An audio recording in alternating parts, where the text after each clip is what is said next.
The sky was burning red when the message came, not with fire or thunder, but with a voice so calm it felt like an insult. Every screen, every radio, every frequency on Earth cracked alive at once, hijacked by something not human. "Attention," it said, in a tone so collected it cut through screaming air raid sirens and the pounding hearts of 8 billion people. "Evacuate this planet within 72 hours. Resistance will lead to extinction." Then silence. Like the whole planet had been slapped, and was waiting to see if it would happen again. Panic erupted instantly. News anchors sputtered over one another, generals shouted into dead phones, world leaders demanded answers from the blinking satellites that had gone blind. No one could reach the voice. It was everywhere and nowhere, as if God himself had bought a megaphone and filed a noise complaint against humanity. And just like that, the whole planet seemed to hold its breath, a frozen theater audience staring up at the alien spotlight now fixed on Earth. But miles away from command centers and presidents bunkered deep underground, an appealing one-story house with a radio tower barely holding together in the backyard, Ben Carter was eating instant noodles and arguing with his own microwave. He was not important. He was not special. If anyone had asked him 5 minutes ago what he was contributing to humanity's survival, he would have pointed at the fresh dent in his neighbor's car from last week and said, probably negative points. He hadn't even heard the full alien ultimatum because the pot had boiled over and triggered the smoke alarm. So when he sat down at his ancient ham radio set with chopsticks in one hand and static hissing in the other, he was only looking for some late-night conspiracy theorists to argue with. He definitely wasn't expecting to hear the words "this frequency is reserved for the generals of the Kether Dominion." "State your designation." Ben froze, noodles hanging midair. He tapped the mic, half convinced this was a prank. Earth?" he said before he could stop himself. There was a pause on the other end. Not static. A pause. Then the alien voice, deep and metallic and echoing like it was spoken inside a cathedral, said slowly, "You are speaking for the inhabitants of this planet?" Ben blinked. "Look, I was just looking for the Weather Channel." "Did you say evacuation?" "Because my landlord already wants me out by Friday." Another pause. This one longer. Then a second voice, sharper, like metal scraping glass, cut in. "Identify yourself. Rank, authority, leadership status." Ben panicked. Middle management? At the hardware store?" Around the world, generals and politicians were watching their consoles in shock as the alien frequencies they couldn't break into were suddenly carrying the voice of a man who sounded like he had just woken up from a nap. Scrambling technicians confirmed it. Whoever this idiot was, the aliens were responding only to him. Governments demanded immediate control of the situation, but the aliens refused to answer anyone else. The line was locked on Ben. He, meanwhile, was doing what any cornered man would do when accidentally representing the entire human race, sweating through his shirt and hoping it was all a dream. The aliens, sounding increasingly irritated, explained that Earth was trespassing on Kether Dominion territory and had 72 hours to evacuate or face extermination. Ben, who once needed 3 months to move out of his ex-girlfriend's apartment because of how long it took him to rent a truck, said the first thing that popped into his head. 72 hours? Do you know how bad traffic gets in Los Angeles? There was silence again. Then, unbelievably, the alien voice said, "We will allow you to speak for your people. Humanity will decide. Evacuate or perish." Ben stared at the mic like it had personally insulted him. "Me? No, I think you've got the wrong guy.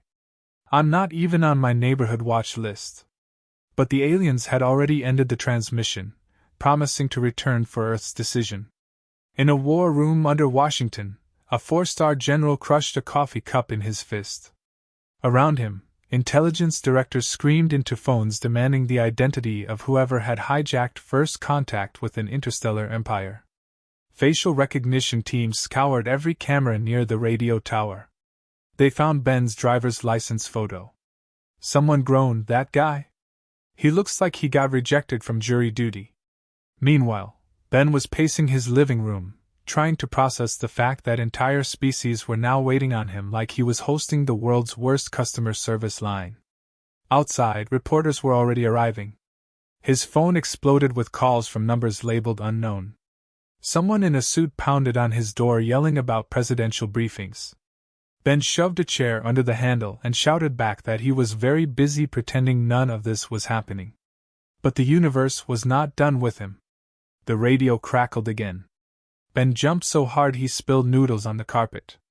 This time the voice was different. Softer. Almost conspiratorial. "Do not trust the other generals," it whispered. "They are hiding the truth about your planet." Ben blinked. "Excuse me, who is this?" The voice ignored him. "When they return, stall them. Or your species dies ignorant." Then it cut out. Ben stared at the radio like it might bite him. Outside his window, helicopters thundered closer. Reporters shouted questions. A neighbor waved helpfully with a camera phone. And somewhere above the clouds, a fleet of alien warships waited for his answer, 1,000 cannons aimed at the planet now relying on a man who once failed high school algebra twice. For the first time in his life, Ben Carter realized people were counting on him. Which was unfortunate, because he had absolutely no idea what he was doing. The morning after Ben Carter accidentally became the voice of Earth, the world was on fire with opinions about him. News channels played his awkward conversation with the aliens on repeat, dissecting every word like it was scripture. Pundits debated whether his nervous joke about Los Angeles traffic had saved humanity, or doomed it.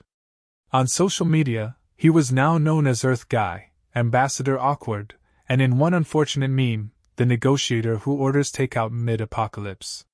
Ben woke to find reporters on his lawn, satellites pointed at his roof, and 3 men in suits pounding on his door with the urgency of people who hadn't slept in 24 hours. Inside his living room, still littered with instant noodle cups and dirty laundry, Ben stared at the men now flashing badges at him. They introduced themselves as representatives from various departments with names that sounded too long to be real, the kind that only show up in conspiracy theories or alien movies right before things explode. They informed him he was being moved to a secure location immediately. Ben asked if it had room service. They did not laugh. As they hustled him into a black SUV, cameras flashed from every direction. News anchors shouted questions. One reporter screamed, "Are you humanity's last hope or its greatest mistake?" Ben opened his mouth to answer, but the car doors slammed shut before he could decide which one was true. Minutes later he was in a command center buried deep underground, the kind of place with blinking red lights and giant screens showing maps of Earth with too many dots labeled classified. Generals scowled at him like he was the substitute teacher nobody wanted. Politicians argued over whether letting him talk to the aliens again was bravery or pure insanity. Ben tried to explain that he had stumbled into this by accident, and really just wanted to go home, but someone shoved a clipboard in his hands and said he was now the official civilian liaison. That sounded important until Ben realized it was just a fancy way of saying he got to keep talking because no one else could. The aliens were refusing all communications from anyone except the random man who had first answered them. A 4-star general slammed his fist on the table and demanded to know why the fate of humanity was hanging on someone whose last job was repairing toasters. Before Ben could defend his resume, the speakers crackled to life. The alien generals were back. Their voices rumbled through the room, cold and metallic, as they repeated their ultimatum. Vacate the planet in 72 hours or be eradicated. Ben was pushed toward the microphone by 3 different people at once. He tried to think of something diplomatic to say, something that would make him sound like less of an idiot in front of the entire planet. What came out was, "Hi, yes, this is Earth again. Could we maybe discuss the whole extinction thing over coffee?" A pause followed. The alien voice replied, "Earth may request terms of surrender." Ben glanced around nervously. Half the generals were glaring at him like they wished they could throw him out the airlock. The other half looked like they were hoping he might actually talk them out of dying. He decided to stall. That seemed like the least lethal option. He asked what would happen if Earth refused to leave. The alien generals responded with chilling calm. "Then your cities will burn, your oceans will boil, and your skies will darken forever. Ben laughed nervously because he did that when terrified. Okay, sure, dark skies, oceans boiling, not great for tourism. But before we pack up an entire planet, could you explain why exactly we have to leave? The aliens replied that this world belonged to the Kether Dominion under interstellar law and humanity was trespassing. They said it like Earth was a car parked in the wrong driveway. Ben, who once lost his own parking space to a neighbor with 3 boats, felt oddly offended on behalf of the species. Still, before he could argue, the alien transmission abruptly cut off after promising to return for a final decision. The room erupted.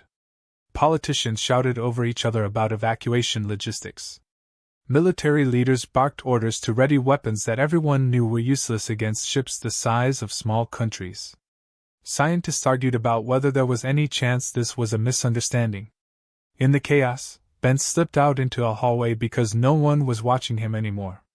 He needed air, though technically they were several stories underground. He leaned against the wall, trying to remember the last time he had felt even remotely qualified for anything happening around him. That was when the radio in his pocket, the one he had refused to surrender to security, crackled with the same secret voice he had heard last night. It was the alien who had warned him before. The voice said, "The generals lie? The planet hides something they fear." Ben whispered back, "What are you talking about?" The voice only said, "Stall them? Or Earth dies for the wrong reasons." Then it faded into static again. Back inside the command center, the debate reached new levels of panic. Some leaders wanted to consider surrender. Others demanded they launch a preemptive strike, even though everyone knew it would be suicide. When Ben finally re-entered the room, all eyes turned to him. A senator asked if he had any insight into alien psychology, since they seemed to like talking to him. Ben, who had once taken a psychology class online before forgetting the password, said he suspected they might not be telling the whole truth. That sparked another round of shouting from people who apparently hated mysteries almost as much as they hated him. As the meeting spiraled, the alien fleet above Earth shifted into new positions visible from the surface. Massive shadows covered the skies over several continents. People around the world watched live footage as alien warships the size of cities blotted out the sun. And through it all, Ben Carter sat in the center of the storm, a man who had fixed radios for a living now holding the line between Earth and annihilation, with no idea why the aliens were really here or why one of them had warned him not to trust the others. He was starting to suspect that 72 hours might be a lot shorter than anyone realized. The third time the mysterious alien voice reached out to Ben, it was 2 a.m. and he was sitting alone in a borrowed government bunk staring at the ceiling. The entire underground base was humming with activity, screens glowing in the dark, soldiers jogging past carrying folders and weapons, but Ben was left alone because no one knew what to do with him until the aliens came back. He had been given a badge that said Civilian Liaison, but it felt more like a name tag for someone who wandered into the wrong building and no one had figured out how to remove him yet. He had just started drifting towards sleep when the static in his pocket radio hissed again and the same secretive voice spoke. "They fear what sleeps beneath your planet," the alien said. "The generals want it destroyed before it awakens." Ben sat up sharply, looking around like someone might overhear him even though he knew the base was soundproofed. "What exactly are we talking about here?" he whispered. "Because I have to tell you, Earth already has a lot of things underground and most of them are just bad subway systems." The voice ignored his sarcasm. "They do not want you to know. If humanity knew the truth, you would not surrender. They prefer destruction to your discovery." Ben rubbed his face. "Why are you telling me this?" "Because," the voice said, "I do not serve the Empire. My name is Zorik. I serve the truth." Before Ben could respond, alarms blared through the base. Soldiers sprinted past shouting about incoming transmissions. The alien generals were back on the main channel demanding Earth's answer. Leaders scrambled to meeting rooms, arguing over evacuation plans and military readiness. Ben was dragged from his bunk and shoved once again toward the microphone because, as usual, no one else could speak to them. He wished for the 100th time someone else had picked up that first call. The alien voices boomed through the speakers demanding surrender. Ben, sweating under the lights, tried to stall like Zorak had told him. He asked about the so-called interstellar law, where it came from, why Earth had never heard of it before. The generals grew irritated, their metallic tones sharpening like blades scraping stone. "You have no right to question the Dominion," they thundered. "Vacate this world or be annihilated." Ben swallowed hard and asked if the planet was dangerous somehow, if there was a reason they wanted it empty so badly. The aliens went silent for several long seconds before repeating their demand without answering his question. Off mic, politicians yelled at him to stop provoking them. Military commanders muttered about launching a first strike just to show strength, even though everyone knew it would be suicide. The scientists huddled in a corner whispering about strange readings from deep underground that had been dismissed for years as background noise. Ben caught enough fragments to hear words like seismic anomalies and unknown energy signatures.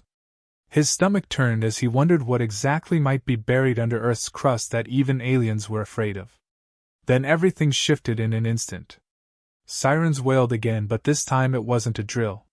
Screens across the room lit up with red warnings as several alien ships broke formation above the atmosphere. Smaller craft streaked toward the surface, trailing fire. The alien generals roared through the speakers demanding to know who had ordered the attack. It became clear within seconds that the attackers were not Earth forces, but rogue alien ships firing on their own fleet as well as random cities below. The Dominion had fractured. Through the chaos, Zorak's voice returned on Ben's private radio, calm despite the explosions lighting up the skies. "Those are rebels," he said. "They know the truth as I do. They believe your world should not be destroyed." Ben ducked as a ceiling vent rattled from distant shockwaves. "Could someone maybe tell the rebels to stop blowing up everything if they're on our side?" he shouted. Zorak replied that the rebels were targeting only Dominion loyalists, not civilians, though someone should have told that to the city currently on fire in the live news feed. Earth military scrambled jets but quickly realized no human weapon could match alien technology. Still, to everyone's shock, some of the alien attackers were shot down by defense systems reverse-engineered from earlier UFO crashes, technology governments had spent decades hiding. For the first time, alien ships fell flaming into oceans and deserts, proving they weren't invincible. People around the world cheered even as cities burned, because surviving at all had felt impossible 5 minutes earlier. Ben was yanked into a strategy meeting crowded with generals, politicians, and now several scientists waving charts about whatever energy signature had been coming from underground. One of them claimed it was pulsing stronger during the battle above, as if responding to the chaos. Another insisted it might be a weapon left behind by some ancient civilization. A third shouted that awakening it could be even worse than the aliens. The room devolved into shouting until someone remembered Ben was still holding the only open line to the alien fleets.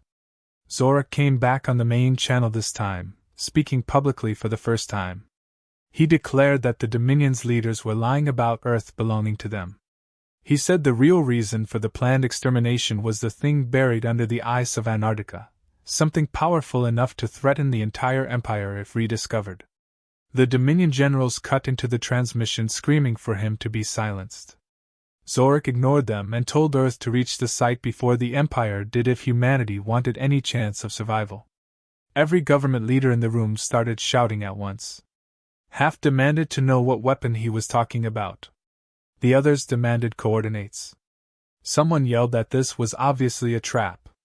Ben stood there gripping the microphone, wondering how his life had turned into a bad science fiction movie when just last week his biggest problem had been a broken toaster and unpaid parking tickets. Above Earth, the rebel and loyalist alien factions tore into each other with blinding energy weapons while human forces scrambled uselessly below. In the middle of it all, Ben realized Zorak was offering humanity an alliance, maybe even a way to fight back, but only if they reached the mysterious site first. The rebels were losing ships fast under Dominion fire. Time was running out. When the transmission finally ended, the war room fell silent except for the beeping monitors. Everyone stared at the map now displaying Antarctica coordinates, flashing red on the screen. Whatever waited under that ice had started this entire invasion. And Ben Carter, radio repairman turned accidental ambassador, had just been told to find it before an alien empire wiped his planet off the map. The flight to Antarctica was chaos from the start. Ben had never been on a military plane before and spent the first 10 minutes trying to figure out where the seatbelts were while generals barked orders into headsets, and soldiers strapped themselves into harnesses like they were preparing for the end of the world. Outside the small windows, the night sky glowed faintly red as fragments of the alien civil war still burned in orbit. Everyone aboard knew they were flying straight toward the coordinates that had turned the entire planet into a war zone in less than 24 hours. Ben wished he had packed a sandwich because if this was going to be his last day alive, he did not want to die on an empty stomach. Across from him, a scientist in a parka muttered about energy readings spiking every hour since the battle began. Another clutched a laptop displaying seismic graphs with peaks rising like jagged teeth. A third kept repeating that whatever was buried under the ice was older than humanity itself. Ben tried to ask questions, but no one seemed eager to brief the guy who had been voted most likely to accidentally end civilization by the entire internet. When they landed on a frozen airstrip lit by floodlights, the wind hit like knives. Soldiers rushed to unload equipment, while the scientists argued about drilling locations. Ben stumbled after them and borrowed snow gear 2 sizes too big. The ice cracked under his boots as if warning him to turn around. He tried not to think about the fact that alien fleets were still fighting above while another was probably heading here right now. They set up camp around a cluster of old research stations half buried in snow. Generators roared to life. Floodlights cut through the blizzard. The scientists deployed strange machines that hummed and pulsed, scanning deep below the surface. Ben watched one screen flicker with shapes that looked like massive structures far beneath the ice. One of the scientists whispered that it was not a weapon at all but some kind of vault or archive, a complex stretching for miles underground. Before anyone could digest that, alarms blared again. A shuttle appeared in the sky descending through the storm. Soldiers raised weapons until someone shouted that it was not Dominion colors but the rebel faction. The shuttle landed hard enough to shake the ice. Its ramp lowered and out stepped Zorik himself, taller than any human with armor scarred from battles fought above the clouds. Soldiers tensed but did not fire as he approached Ben directly like they were old friends instead of 2 people who had only spoken through static. Zorik announced that the Dominion fleet was regrouping and would arrive within hours to destroy the site. He claimed the archive beneath them contained records from a civilization that existed long before the Dominion, one that had seeded life across galaxies including Earth.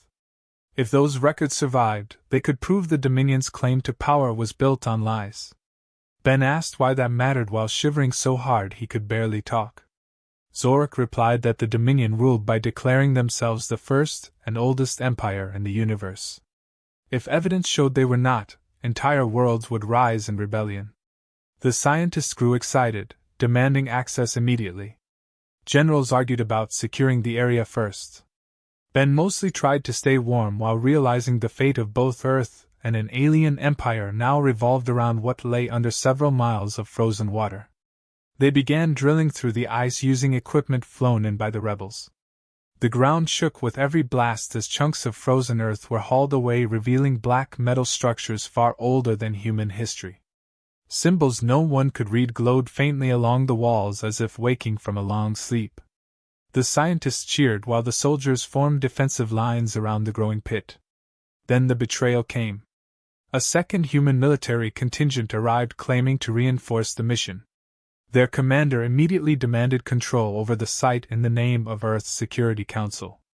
The scientists protested. Zorik warned that any delay would doom them all. The new commander ignored everyone and ordered soldiers to seize the main drilling platform. Guns were raised on both sides as tensions snapped like wires under too much weight. Ben found himself shoved between armed soldiers pointing weapons at each other while shouting about jurisdiction and survival.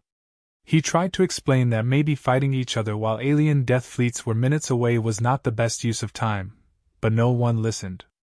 Zorik stepped forward, towering over everyone, and declared that if humans tried to claim the archive for themselves alone, the rebels would leave and let Earth face the Dominion alone too. The standoff ended when the ice beneath them rumbled so violently several soldiers fell over. Lights flickered across the ancient metal revealed by the drills. Something deep below was activating on its own as if responding to their presence. The scientists begged to continue before it sealed again forever. The commanders reluctantly backed down, agreeing to share control for now, though Ben could see in their faces they were already plotting how to claim the discovery later. Hours later they broke through into a massive chamber beneath the ice. Ben descended with the first team because someone decided the accidental ambassadors should witness whatever they found. His legs shook on the metal stairs as they entered a cavern so huge it swallowed their floodlights in darkness. Towers of machinery rose like frozen trees.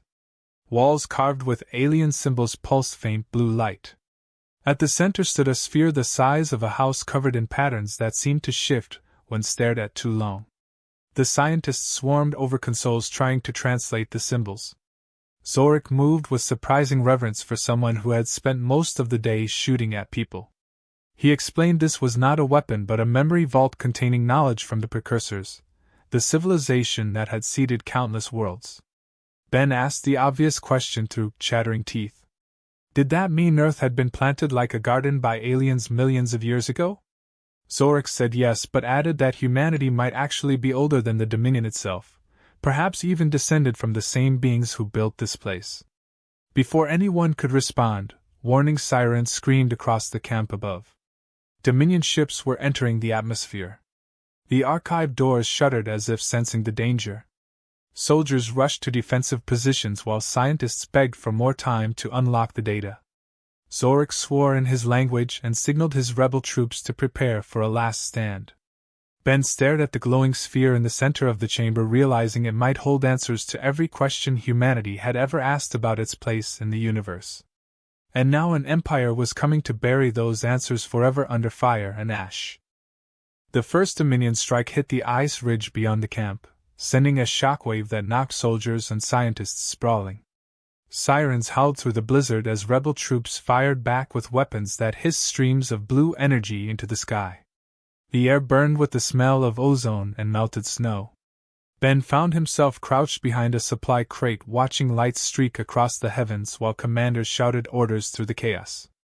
Above the storm clouds, the rebel and Dominion fleets clashed in fire and thunder that lit up the frozen continent like daylight. Zorik roared for the rebels to hold the line while scientists in the chamber below screamed for more time to unlock the archive. Ben scrambled after him through the snow as Dominion drop ships descended, towering machines stepping out onto the ice like metal giants. Rebel cannons hammered them, but more kept landing, soldiers pouring across the battlefield in black armor glowing with red symbols. The Dominion had come in force to erase the site before its secrets could escape. Back inside the chamber, the scientists shouted that they had breached part of the archive's interface. Strange holographic symbols spiraled above the sphere, rearranging into shapes that flickered like language on the edge of understanding. Ben stumbled closer while debris from explosions rained dust from the ceiling. One scientist yelled that the vault contained records stretching back millions of years, proof of civilizations rising and falling across galaxies. Another claimed there were coordinates to other sites, maybe even to the homeworld of the precursors themselves.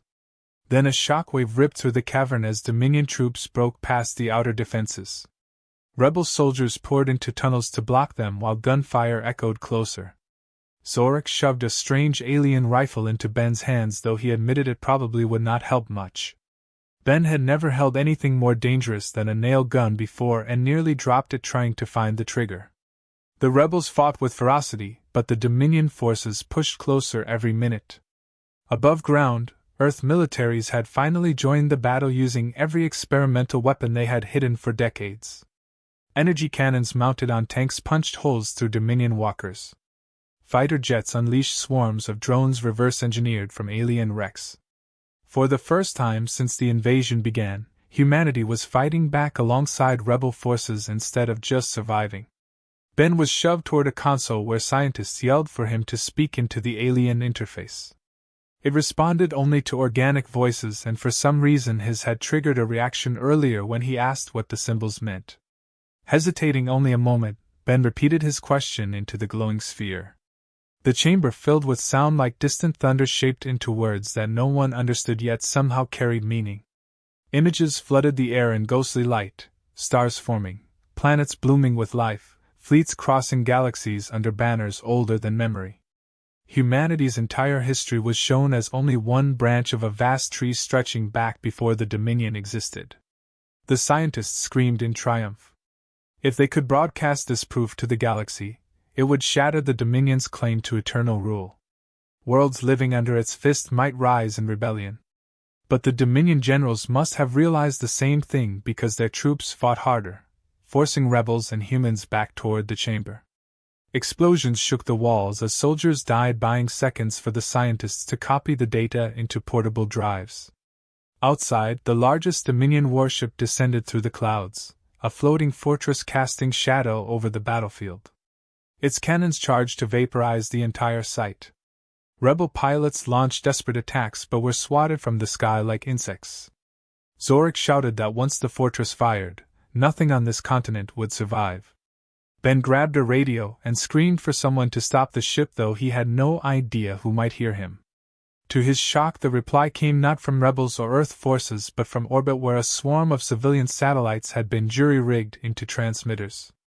Engineers across the world were using them to broadcast the archive's images live across every channel they could reach. The whole planet was now seeing what the Dominion wanted buried, evidence that humanity's ancestors had walked the stars before the Empire even existed. The Dominion fortress hesitated. Its fleet began arguing across open channels in languages translated by panicked intelligence teams. Some commanders demanded the site destroyed before more data escaped.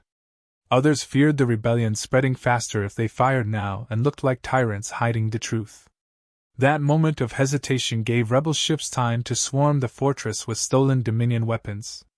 Explosions ripped across its hull until the massive ship finally tore apart in the sky, raining fire into the frozen ocean. On the ground, rebel and Earth forces pushed the remaining Dominion troops back toward their landing craft. The air was filled with smoke and falling snow lit by burning wreckage.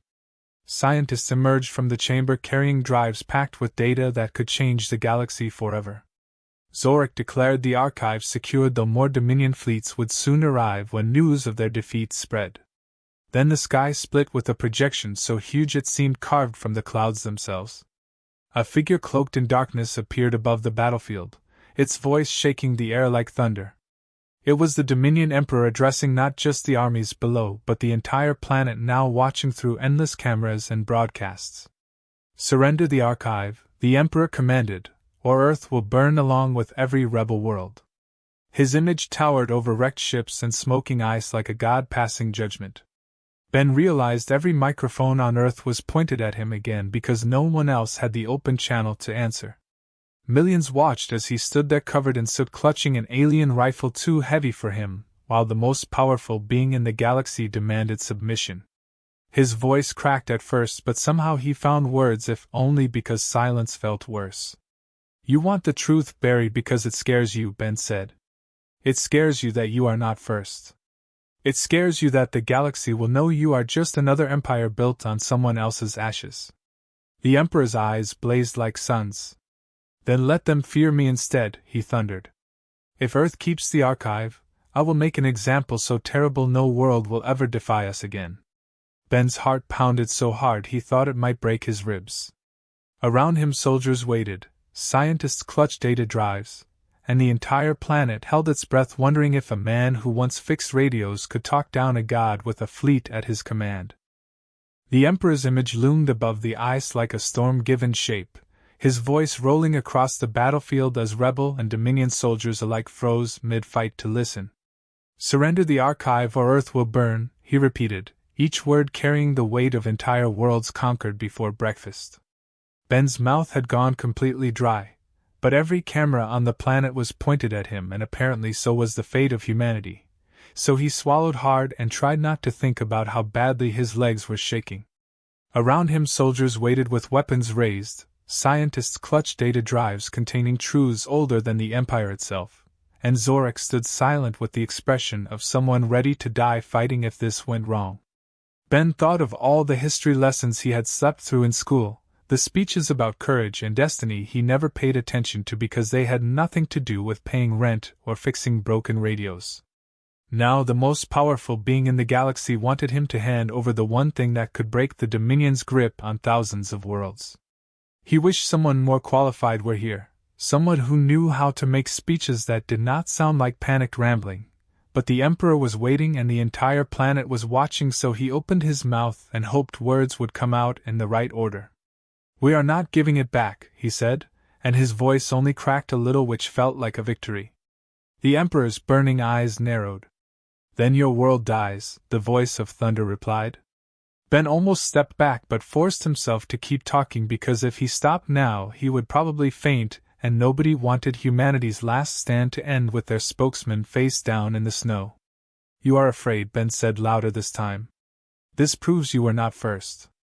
It proves your empire was built on someone else's bones. The galaxy deserves to know the truth." Around the world, people watching on screens held their breath. In the rebel fleet orbiting above, soldiers cheered despite the Emperor's fury shaking the air. Even some Dominion commanders looked uncertain as the projection of their ruler glared down in silence. Then the Emperor raised one hand and the fleet above began charging weapons capable of vaporizing the entire continent. Before he could give the order, the archive itself reacted. The glowing sphere at the center of the chamber pulsed with light so bright it cut through the storm clouds overhead. The symbols covering its surface rearranged faster than the scientists could follow as a beam of energy shot upward into the sky. Every Dominion ship froze midair as systems across their entire fleet went dark at once. Engines died. Weapons powered down. The Emperor's image flickered as his own command ship lost control. Zorik shouted over the stunned silence that the archive was broadcasting something across every channel in the Dominion network. Scientists confirmed through shaky voices that it was sending the entire database of precursor history not just to Earth but to every world connected to the Dominion's communications web. Billions of beings across galaxies were now watching images proving the Empire's lies in real time. The Emperor roared in fury as his fleet hung helpless in the sky. Worlds under Dominion rule would see that their conquerors were not the first or oldest civilization but just another empire pretending to be gods. Rebellions would spread like wildfire the moment this transmission ended. Zorik turned to Ben and said quietly that the Emperor could destroy Earth, but he had already lost the one thing he cared about more than conquest: fear. The Dominion fleet regained power minutes later, but the damage was done. Reports flooded in of uprisings igniting across multiple star systems. Rebel forces in orbit cheered as Dominion ships began turning on each other, some commanders refusing to obey the Emperor's orders now that his divine image had been shattered. On the ground, the Emperor's projection glared at Ben with a fury that could have cracked stone. "You have doomed yourself," he said.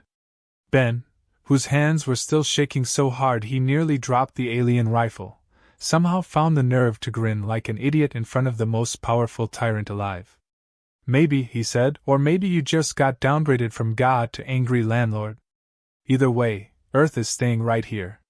The Emperor's image vanished as Dominion forces retreated to orbit where rebel fleets and defecting warships tore into each other in a chaos of shifting allegiances. Zorik declared the battle won, though the war across the galaxy was only beginning. Earth soldiers and scientists stumbled from the ruins cheering while emergency crews rushed to help the wounded. Snow fell quietly over burning wreckage as if the planet itself was relieved to have survived another day. Hours later, rebel transports departed carrying copies of the archive to spread across the stars. Zorik clasped Ben's hand in the awkward grip of someone unused to human customs but trying anyway. He said the galaxy owed Earth a debt that would not be forgotten and promised the rebels would return if the Dominion ever threatened again. Ben nodded, mostly because he was too exhausted to speak and because his legs felt like they might give out at any second. When the rebels finally left orbit, Earth looked up at night skies now littered with the wreckage of ships that had tried to erase it. Governments declared victory, though everyone knew it belonged mostly to an ancient vault under Antarctic ice and a man who had accidentally answered the wrong radio frequency. Scientists around the world began studying the archive's data, which promised technology centuries beyond anything humanity had imagined.